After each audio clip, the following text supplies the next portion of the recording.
ఇర్మియా గ్రంథం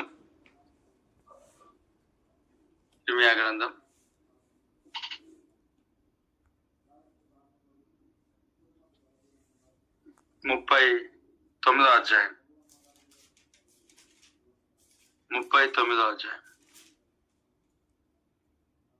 17వ వచనాన్ని నేను చదువుతున్నా. 17వ వచనం.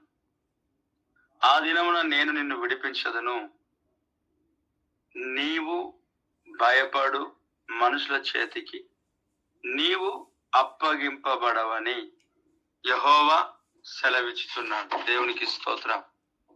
పిల్లరా, ఈ దినంలో దేవుడు దినానికి అనుగ్రహించిన ఈ దినంలో దేవుడు మనకిచ్చిన ఈ మాటను బట్టి, వాగ్దాన్ని బట్టి సమస్త మహిమ ఘనత ప్రభావములు దేవునికి చెల్లును గాక. ఆమేన్.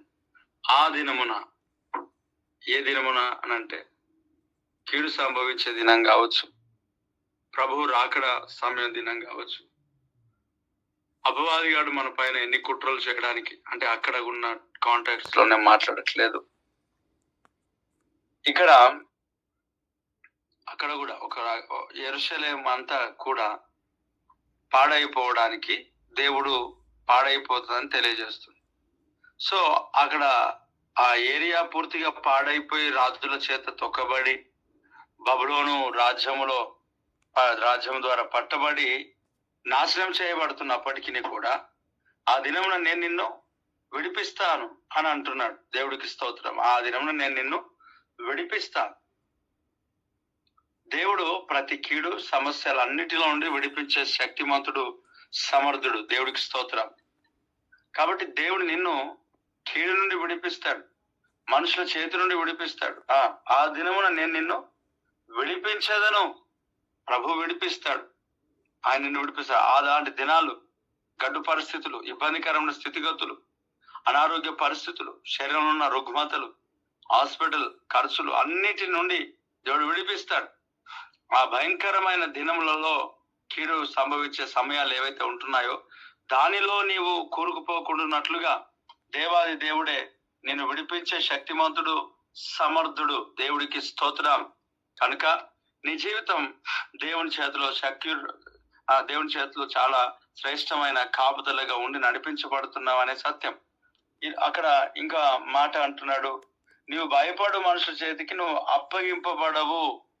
నువ్వు భయపడే మనుషులు ఎవరైతే ఉన్నారో, ఎవరికైతే నువ్వు భయపడుతున్నావో వారి చేతులకు నువ్వు అప్పగింపబడవు. ఒకవేళ నువ్వు నీ తల్లిదండ్రులకు, లేక అన్నదమ్ములకు, లేక అక్కచెల్లెళ్లకు, లేక అత్తమామలకు, లేక కోడలికి నువ్వు భయపడుతున్నట్లయితే, అల్లుడికి నువ్వు భయపడుతున్నట్లయితే, లేక అధికారులకు నువ్వు భయపడుతున్నట్లయితే, లేక సమాజంలో నువ్వు భయపడుతున్నట్లయితే, లోక సంబంధమైన మనుషులకు నువ్వు భయపడుతున్నట్లయితే నువ్వు అప్పగింపబడవు.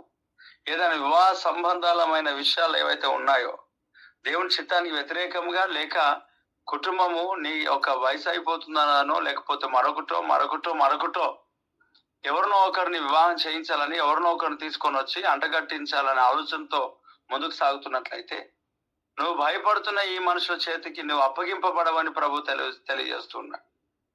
ఏ మనుషుల చేతికి నువ్వు అప్పగించబడవు. ఎందుకనంటే దేవుడు కదా సెలవిచ్చిన మాట.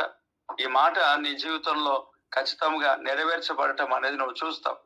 ఈ మాట ఖచ్చితంగా నీ జీవితంలో నెరవేర్చబడతావు. అప్పుడు నుండి దేవుడు విడిపిస్తాడు. ఆ మనుషుల చేతికి నువ్వు అప్పగింపబడవు. దేవుడు ఆశీర్వదించబోతున్నాడు, దేవుడు స్వస్థపరచబోతున్నాడు. దేవుడికి స్తోత్రం. నువ్వు భయపడు మనుషుల చేతికి నువ్వు అప్పగింపబడవు. అది దొంగలు కావచ్చు, శత్రువులు కావచ్చు, మాంత్రికులు కావచ్చు. నువ్వు ఒంటరిగా ఆయా ఏరియాలలో నువ్వు ప్రయాణం చేస్తుంటున్నప్పుడు లోకంలో వస్తున్న వార్తలు ఏవైతే ఉంటున్నాయో ఆ వార్తలను బట్టి భయపడి, ఇబ్బంది పడి అడుగులు వేసేటప్పుడు భయం నీ జీవితంలో కలుగుతున్నదేమో. నువ్వు భయపడ మనుషుల చేతికంట, శత్రువుల చేతికంట, దుష్ట మనుషుల చేతికంట అప్పగింపబడవు. దేవుడు కాపాడి నడిపించబోతున్నాడు.